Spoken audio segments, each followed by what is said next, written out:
When I finally said yes to doing another year of school with my stepsister Anna, my parents let out sighs of relief, their faces finally showing smiles.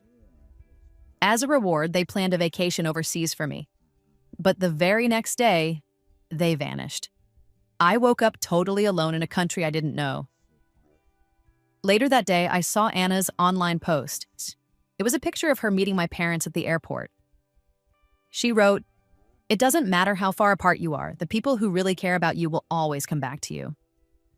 I quickly liked the post and added a comment, "Hope your family has a great time."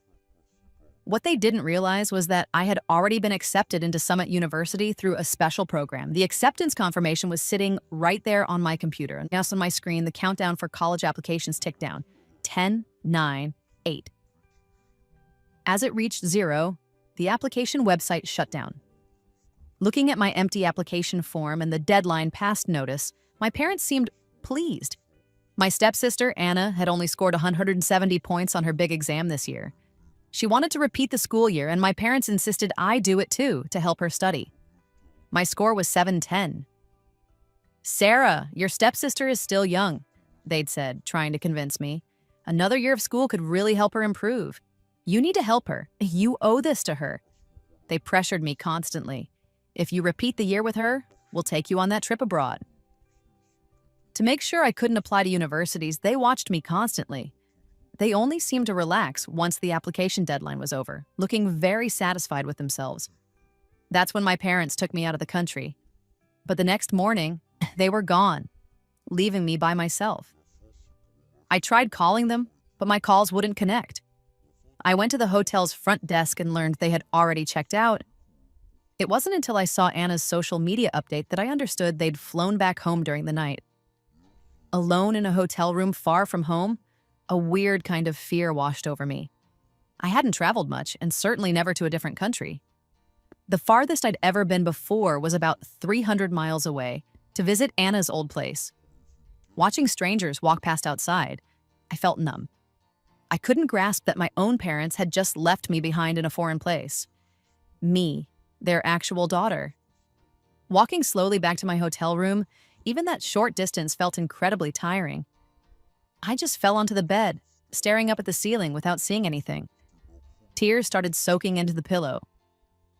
There was a time when I was their special little girl. But everything shifted when I turned 10, the year Anna came to live with us. After that, all my parents' attention went to her. It was like I became invisible in my own house.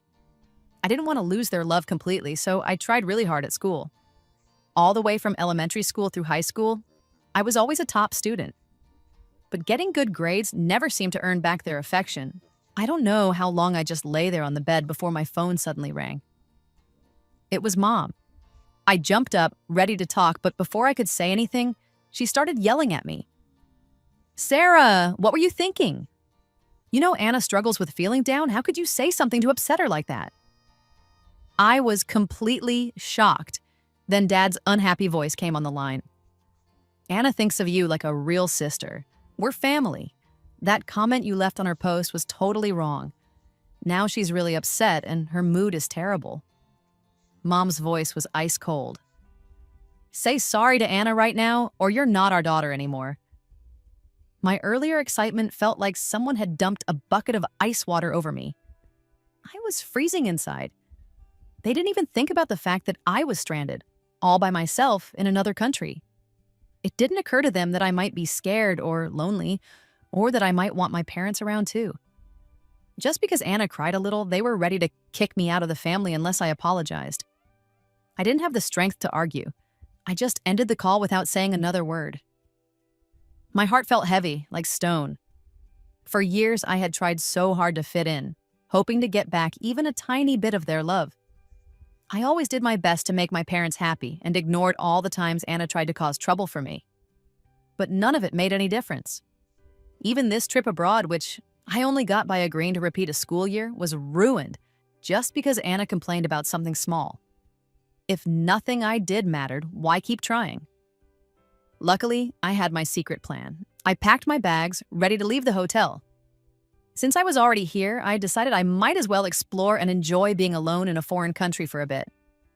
My English was decent, So talking to people day to day wasn't a problem.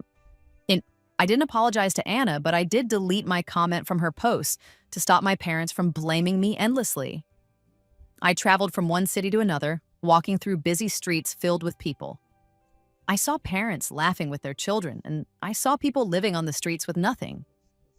Even surrounded by crowds, I felt this deep sadness I couldn't quite explain. I had parents, my biological parents, but ever since I turned 10, I felt more like one of those lonely people on the street. After about 10 days, it was time for me to fly home.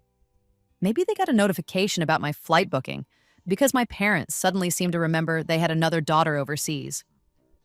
Mom called. "Did you have a good time on your trip? Your flight is today. We'll come get you from the airport when you land." After the long flight, I arrived, but there was nobody there to meet me. Then I got a text from Mom. "Anna's been very upset because of your comment, and her low mood has come back. Anna doesn't want to see you right now. Find somewhere else to stay for a while." I just stood there, stunned. 10 days. They left me alone in another country for 10 days. And now that I was finally back, they wouldn't even pick me up. Didn't ask how my trip was. Didn't care if I was tired. Just because Anna said she didn't want to see me, I wasn't even allowed to go to my own home. People say that all parents love their children. I thought leaving me alone overseas was as cruel as they could be. Only now did I truly understand how little I mattered in my own family. Thankfully, I had already decided to let go emotionally. If I hadn't, I might have ended up really depressed myself. Maybe feeling a little guilty, Dad sent me $2,000. He texted, "Sarah, try not to worry too much. You know how things are with your mom because of your uncle? Just have some fun for a few days. Once things calm down, they'll let you come home." Looking at the money notification on my phone, I smiled a little. I knew what this was. It was perfect, actually. I wasn't finished exploring yet. I swung my backpack over my shoulder and walked back into the airport, ready for another trip. A week later, Anna's supposed anger had apparently cooled off. I received a message from Mom. "Even though you never said sorry, Anna is mature enough to forgive you. You can come home now. Stop making trouble. If you upset your sister again, I won't be happy." At that exact moment, I was relaxing under the warm sun on a beach somewhere beautiful. I read her message without feeling angry or annoyed anymore. I simply replied, "I'll come back later. Don't want to upset her delicate feelings again." I muted my phone, put it down, closed my eyes, and just relaxed. The sun felt good, the sea breeze was gentle, and I could hear people laughing and having fun nearby. Once I chose to stop wasting my energy trying to please others and worrying about what I might gain or lose, life felt so much better. The sound of the waves was calming, and I soon fell into a peaceful sleep. When I woke up, my phone showed over a dozen missed calls and several chat messages. Just like I thought, my reply had made my parents angry again. Mom's messages were harsh. "Sarah, you're not a little kid anymore. Anna is your sister. How can you talk about her like that? You're acting like a child throwing a tantrum. Look at your sister. She's so sensible. Tutoring starts soon. Come back home right now and help your sister with her schoolwork."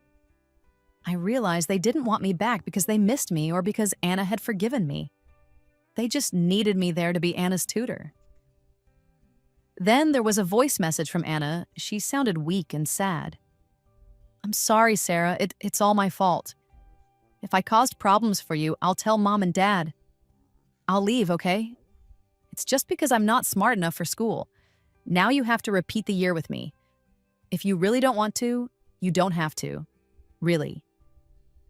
But in the background, I could clearly hear Mom's angry voice. "Anna, don't be upset. Mom will never let you leave." And then, "The college application deadline passed ages ago. What else can she possibly do besides repeat the year with you? Don't worry about her. She'll come home nicely after a little while." Listening to them made me feel sick. Anna's depression seemed like something she could turn on and off whenever my parents showed me even a little bit of positive attention. Anna had messed around all through high school and only got 170 points on her exams. Still, she chose to repeat the year. She clearly had no plans to actually go to college. She was just using our parents' feelings for her to force me to repeat the year too, ruining my own college plans. And my parents, thinking I had missed the chance to apply to college, stopped pretending to be nice to me. I casually texted back, "I'm not throwing a tantrum. It's just that all my travel tickets and plans are already booked. I'll come back when I'm done having fun." Mom replied with a flood of angry messages, which I ignored and deleted. Soon after, I got another money transfer notification from Dad. That was his usual move. He'd stand by silently while Mom yelled at me, watch Anna cause problems, and then send me some money afterwards, pretending everything was okay. That seemed to be the only kind of love he could offer me. 2 weeks later, with the start of the university term getting close, I finally went back home. When I opened the front door, I saw the dining table covered with a huge meal. There was even a fancy cake sitting there. Mom, Dad, and Anna were all laughing and talking happily. The moment I stepped inside, Anna put on a pouting face. Mom just glanced at me without a word. Dad, however, smiled widely, jumped up, and rushed over. "Sarah's back. Come sit down. Let's eat. You've been traveling for so long, you must be tired. You look tanned and maybe a bit thinner." My eyes landed on the cake, and I felt a strange pause inside me. Today was actually my birthday. For a second, I wondered if they knew I was coming back today and had gotten the cake specially for me. But then Mom's voice snapped me back to reality. She casually pushed the cake slightly towards Anna. Anna wanted to have her birthday cake again. Her real birthday was during exams, so she couldn't celebrate properly. Mom didn't even remember it was my birthday, too. She used to remember, though. Before I turned 10, she would plan my birthdays for days, buy me presents, and invite all my friends over. My birthdays were always wonderful back then. But that all stopped when Anna came into our lives. After a moment, Dad suddenly seemed to remember. He slapped his forehead lightly. "Oh, right. It's Sarah's birthday today, too. You two can share the cake." Anna's face immediately fell. She looked at Mom with tears welling up in her eyes. Mom shot Dad an annoyed look, then glanced at me, looking a bit uncomfortable. "This cake is for Anna. If you want cake, I can order one for you later. Don't take your sister's cake." I stood there for a second, then pretended like it was nothing. I turned to go to my room. "No need," I said. "I don't really like cake anyway." Mom suddenly stood up, her voice sharp. "Sarah, don't start causing trouble the minute you walk in the door. She's your sister. You should let her have things. It's what you owe her." Every single time Anna got upset about anything, Mom's favorite line was, "It's what you owe her." But did I really owe her anything? I glanced over at Anna and saw a quick, smug smile flash across her face, full of sneaky triumph. It hit me then how sad my situation was. In this house, as long as Anna acted unhappy, I was always the one in the wrong, no matter what. That's how Mom saw it. I didn't say anything else. I just walked straight towards my room. Anna's quiet, shaky voice followed me. "Mom, it's my fault again. I made Sis upset. Today is her birthday, too. Maybe I should ask her to have some cake with me." Mom's voice was soft, but still angry underneath. "See, Anna is so thoughtful. Don't pay any attention to her. She just comes back acting all superior. Who does she think she is?" Dad coughed, trying to smooth things over. "Maybe she's just really tired from traveling. She'll be fine after she rests." Mom ignored him and told Anna to go ahead and eat. Soon, the house was filled with their laughter again. But this home, this laughter, it just didn't feel like mine anymore. Walking into my bedroom, I stopped, shocked at what I saw. My blanket was thrown on the floor, covered in dirty shoe prints. My special keepsakes, gifts my parents had given me for birthdays before I turned 10, were smashed into pieces on the ground. I had kept them safe for all these years. Nobody remembered my birthdays now. Every year on my birthday, I would hold those old gifts and try to tell myself that my parents did still love me somewhere deep down. I felt a surge of panic and rushed to my bookshelf. Thankfully, my books were okay. Anna never liked reading anyway. I quickly searched through my things and found it, my acceptance letter from Summit University. Because I got in through a special recommendation, I had received the letter over a month ago, but I hadn't told anyone, partly to avoid upsetting Anna. I only took the main college entrance exams to prove to myself that I could do it. My score was 7 or 10, and my parents had been so happy about it. That's when they got the idea that maybe I should stay home and tutor Anna while she repeated the year. For a moment, back then, I almost considered it. I wondered if giving up a year of my life was worth it to maybe win back my parents' love. Now, I knew that was just a story I'd made up in my head. I carefully put the acceptance letter into my bag. I packed a few changes of clothes and walked back out of the room. The laughter in the dining room stopped suddenly. Dad looked a bit awkward seeing my packed bag. "Sarah, what are you doing?" I didn't answer him. Instead, I looked straight at Anna with a cold expression. "This house. It's all yours now. You really played your part well, didn't you? So, you won. Are you happy now?" Anna's face changed instantly. Tears started rolling down her cheeks.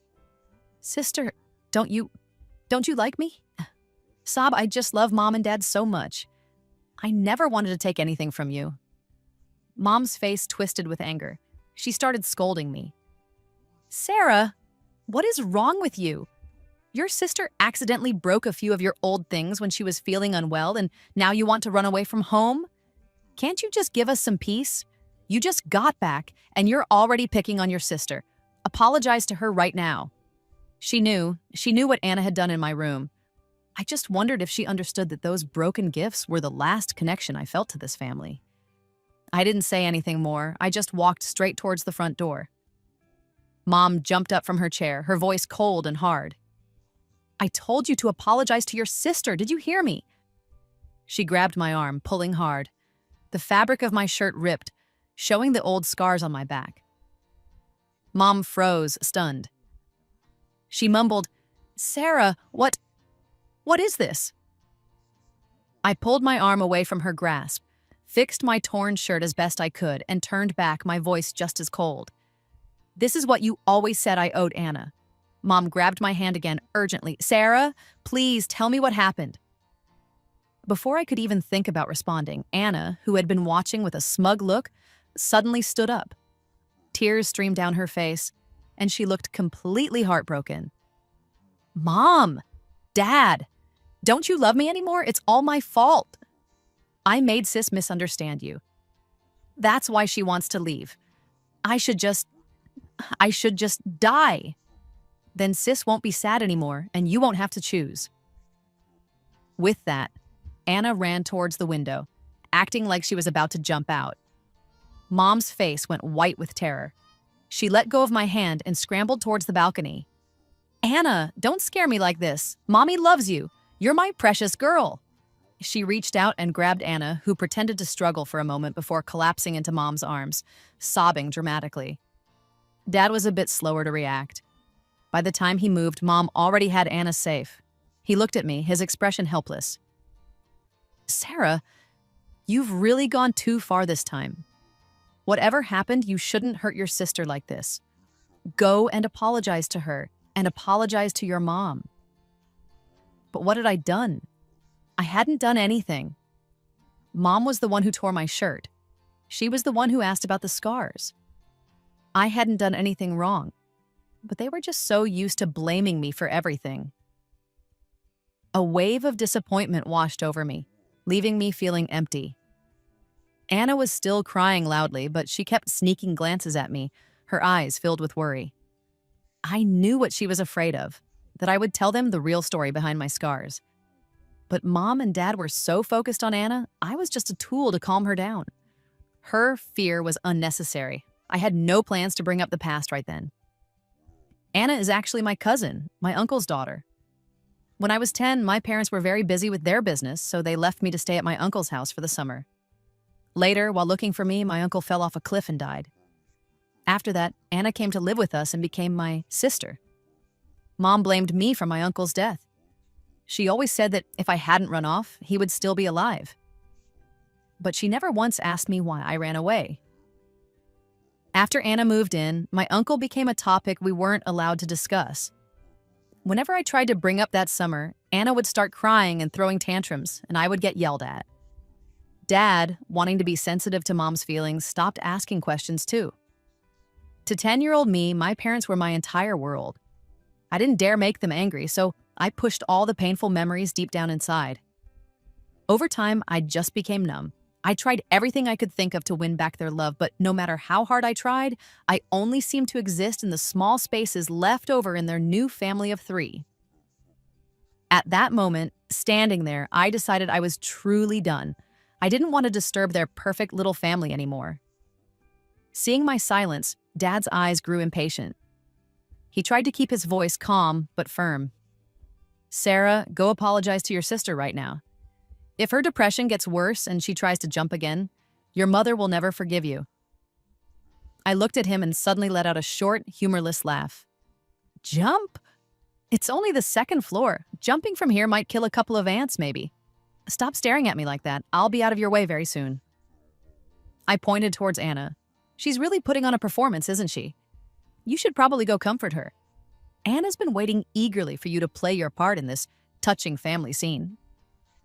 Dad was speechless.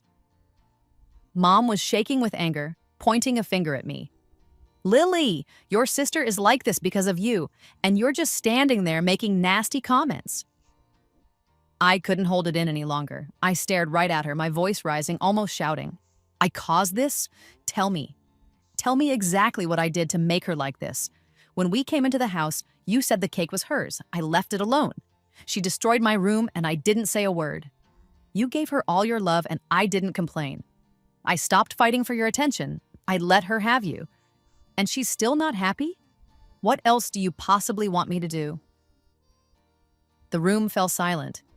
Even Anna stopped sobbing. They seemed shocked. They didn't expect me, the usually quiet, obedient girl, to actually have a breaking point. Maybe my shouting finally got through to them. They looked stunned, maybe thinking hard. But since I'd come home, they couldn't actually point to anything I had done wrong. Dad looked at me, uncomfortable. "Sarah, it was wrong of me to blame you just now. Mom's face was troubled. "Sarah, But the apology never came out. In her mind, I was still the one who had wronged her precious Anna. How could she possibly apologize to the person she saw as the villain? I gave another cold laugh. No need for apologies. I pushed open the front door and started to walk out. But Dad stopped me again. "Sarah, where are you going? It's Dad's fault. Don't be upset. Look, your shirt is torn. Go change your clothes. It's been so long since we were all together as a family. I'll make everyone something nice for dinner." I went back to my room, changed my shirt, and came out again, still carrying my backpack. Dad was waiting by my door. "Sarah, you must be really tired from all that traveling. Why don't you rest for a bit? I'll call you when dinner's ready." He sighed. "Sarah, because of everything with your uncle, we haven't paid as much attention to you as we should have. Give Dad a chance to make it up to you, okay?" Well, it seemed I wasn't leaving right then. Besides, the train tickets to the city where Summit University was located were all sold out for that day anyway. So, I just went back into my room and closed the door. Lying on my bed, I tossed and turned, unable to fall asleep. After a while, I heard quiet voices from outside my door. Mom was still annoyed. "What's gotten into Sarah lately? Even if she's mad at us, she shouldn't deliberately tease Anna like that. How can she be so thoughtless?" Dad hushed her. "Keep your voice down. Honestly, we really have neglected her over the years. Her repeat year studies are starting soon. Let's not push her away right now. We still need her to tutor Anna." Mom scoffed. "Does she dare leave? Her college applications weren't even sent in. Does she really have any choice besides repeating the year? Don't worry about her." Then Anna's timid voice added, "It's all my fault. My being stupid is making Sis repeat the year. I feel so bad." Mom quickly comforted her. "Anna, don't think like that. She owes you this." At that point, all my anger and sadness just drained away. I didn't even have the energy left to make a scene. I was leaving soon anyway. Let them say whatever they wanted. I put on my headphones, turned on some music, and let the calming sounds slowly help me drift off to sleep. When I woke up, it was almost evening. Dad knocked on my door and came in. "Sarah, what would you like for dinner?" Before I could even answer, Anna yelled from the living room where she was playing on her phone. "Dad, I want steamed shrimp, okay? And garlic scallops, okay? And braised ribs, okay?" And Anna listed off 7 or 8 different dishes without pausing, and Dad agreed to make every single one. Finally, he looked back at me. "And you?" "Anything is fine." I shrugged, not really caring. Hearing my response, Mom's temper flared up immediately. "Sarah, are you still angry? Your father and I both said we'd make it up to you. What more do you want?" I just shrugged again, keeping my voice neutral. "You're always telling me I should give in to my sister. When I don't agree, you say I'm being difficult. Now I agree, and I let her choose everything she wants. Is that wrong too?" Mom's face turned red with anger. Dad quickly led her out of the room to calm her down. I closed my bedroom door again, hearing Mom's voice trembling with frustration outside. Look at her attitude now. We promised we'd make things right, but she's acting so cold and distant. I'm her mother. She's the one who caused Uncle's death, and now she wants to worry me to death too? To her, I was still the one responsible for Uncle, the one who had ruined Anna's life. She didn't even seem to remember the shock she felt when she saw the scars on my back just that afternoon. In her heart, there was simply no space left for me. They still called me for dinner later. Unsurprisingly, every dish on the table was one of Anna's favorites. I've loved spicy food since I was about 5 or 6 years old. The first time I ever tasted chili peppers, I was hooked. After that, every meal had to have my favorite spicy dish. Until Anna arrived when I was 10. She couldn't handle anything spicy, so from then on, spicy food disappeared from our house. I lost the chance to eat the food I loved. They said they wanted to make it up to me, but after all these years, they still hadn't bothered to notice what kind of food I actually liked. Maybe they just didn't care. With me sitting at the table, the mood felt strained. Even though none of the food was really to my taste, I ate a few bites politely. The moment I put my chopsticks down, Mom looked displeased again. "Sarah, what is your problem? Your dad cooked this whole dinner specially for you, and you're acting so unappreciative. Dad and I promised we would treat you and your sister equally from now on. What more could you possibly want?" Made for me, I almost laughed out loud. The entire table was filled with Anna's favorite dishes. I just ate a little less because I didn't particularly like it, and somehow that was ungrateful. Yet, whenever Anna didn't eat much, they would always ask her with concern if the food wasn't good and offer to cook something else she preferred. This was what they called treating us equally?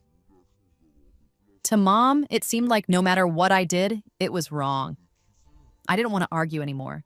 I just calmly said, "It's hot today and I don't have much appetite. Plus, I'm trying to watch what I eat." I went back to my room and closed the door.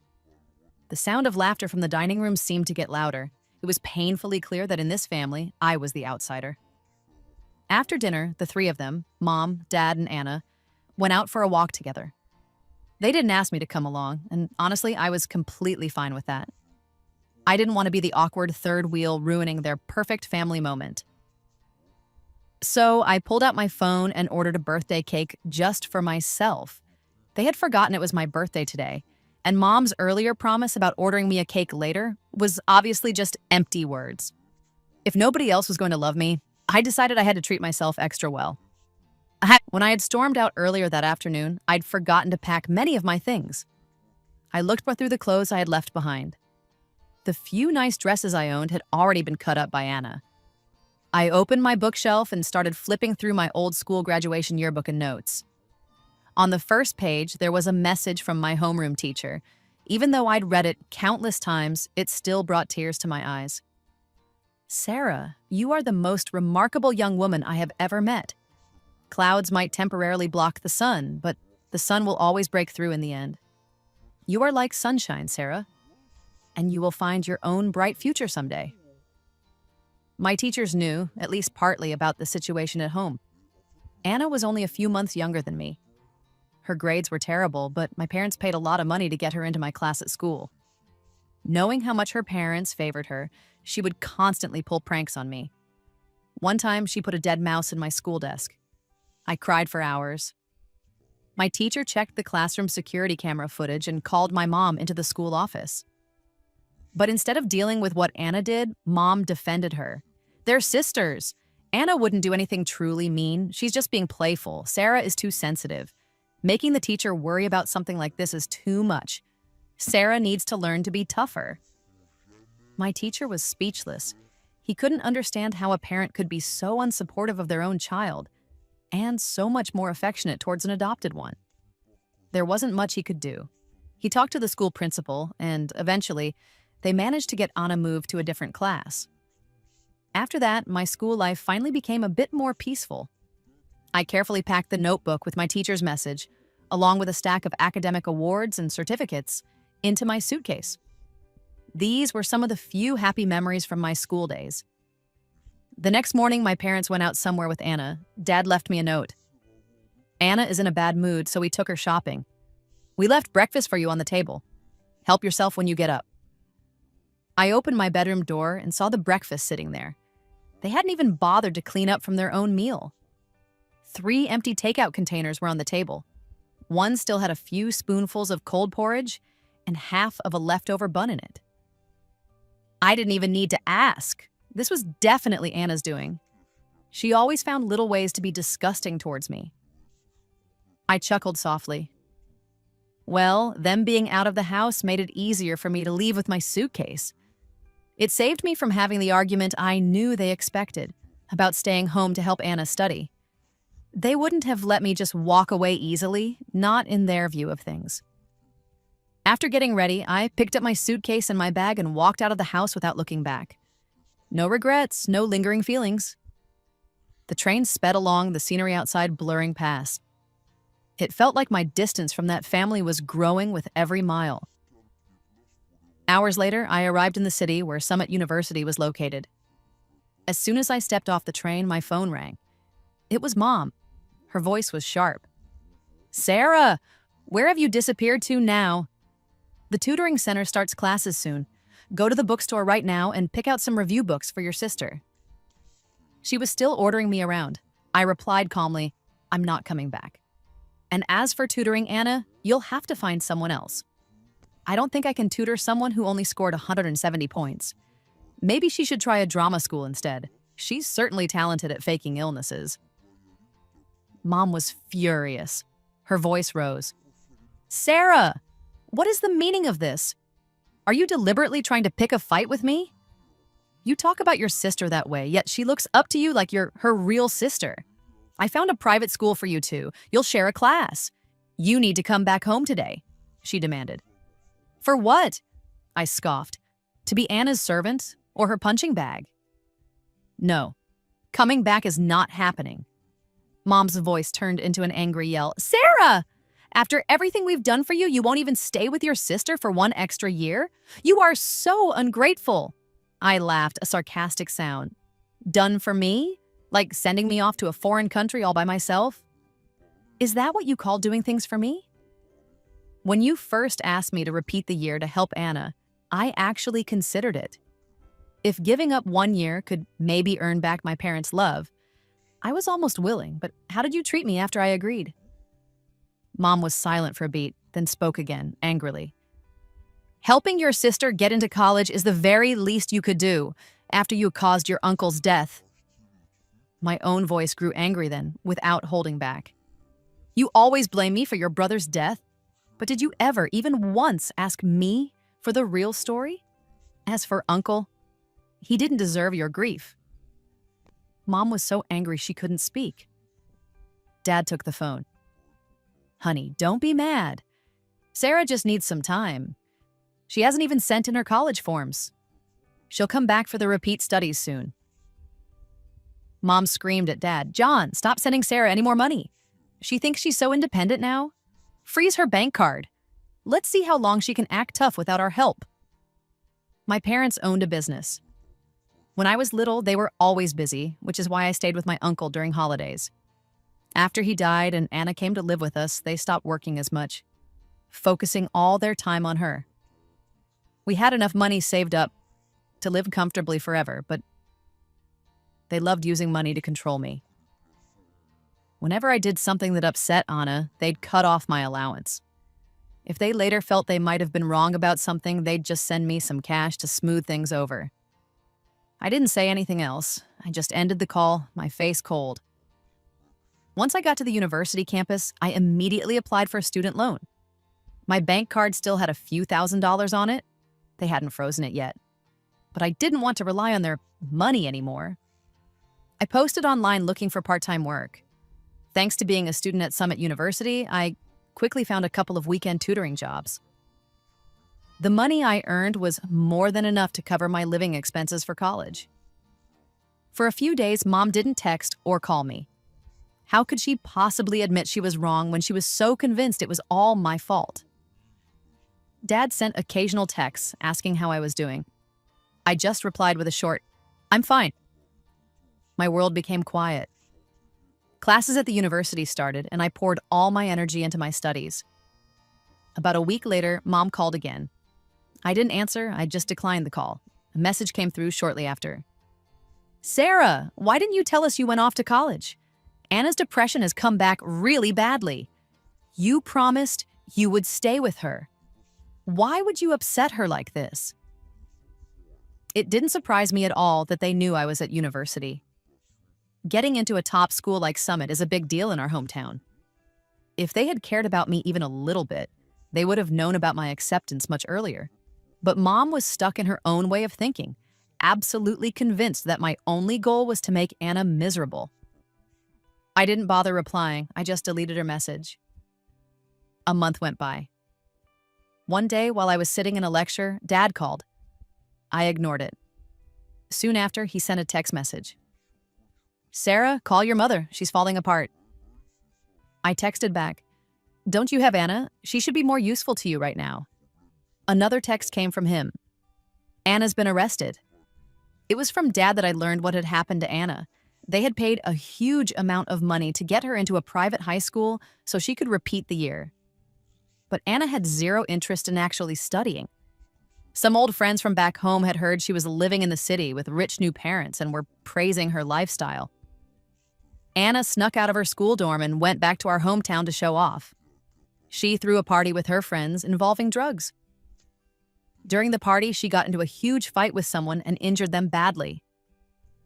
The police arrested her. Mom, after finding out Anna had disappeared from school, had caused a big scene at the school demanding answers. Just then, the police called her. She rushed back home to the police station and finally saw Anna behind bars. By coincidence, the police officer handling Anna's case was the same officer who had investigated my uncle's death all those years ago. It was from this officer that Mom finally learned the truth about what kind of person my uncle really was. And she finally realized she had been blaming me wrongly for years. That summer when I was 10, my parents were busy, so they sent me to my uncle's. He was addicted to gambling. When he lost money, he would take his anger out on someone. At first, it was usually Anna, but once I arrived, I became his main target. The scars on my back were from him hitting me repeatedly with a leather strap. One day, after losing a lot of money, he was still furious, even after beating me. He then turned his attention to Anna. She actually suggested to him, "You could use her to pay off some of your debt. Just tell everyone she ran away. Nobody would ever know." My uncle thought this was a great idea and actually tried to hand me over to his debtors. Luckily, I managed to escape and ran off, hiding in the nearby hills. While he was out searching for me, he accidentally slipped and fell off a cliff to his death.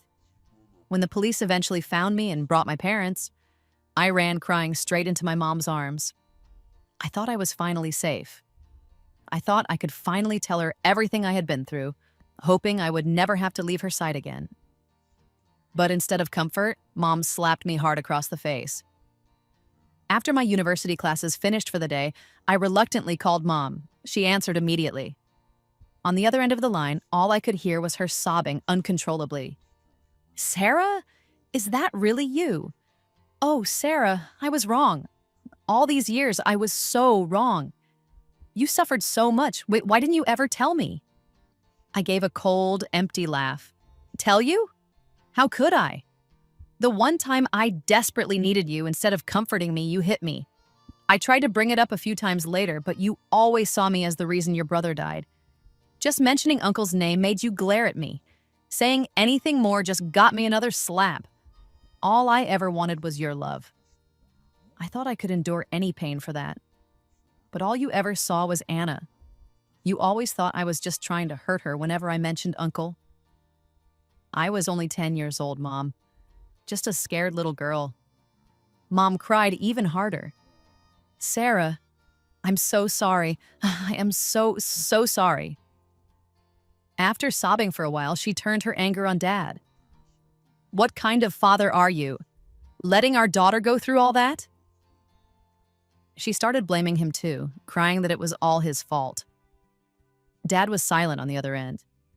I guess he couldn't find any words to defend himself. Another month passed. The weather started to get colder. One afternoon, I saw Mom standing near the university gate. She was wrapped up in warm clothes, just staring blankly ahead. Her usual careful makeup was gone, and she looked like she had aged 10 years almost overnight. They had sold their house and moved to an apartment near my university. Mom held out a bank card to me. Sarah, we are so sorry. This is all our savings, please. Can you ever forgive us? I gently pushed the card back toward her. Forgiveness. Whether I forgive you or not, what happened happened. You can't glue a shattered vase back together and pretend it was never broken. Mom's mental health seemed to get worse after that. She argued with Dad frequently, blaming him for not protecting me better. But could Dad really be completely blameless? I still visit them sometimes, maybe once a month. It feels like an obligation.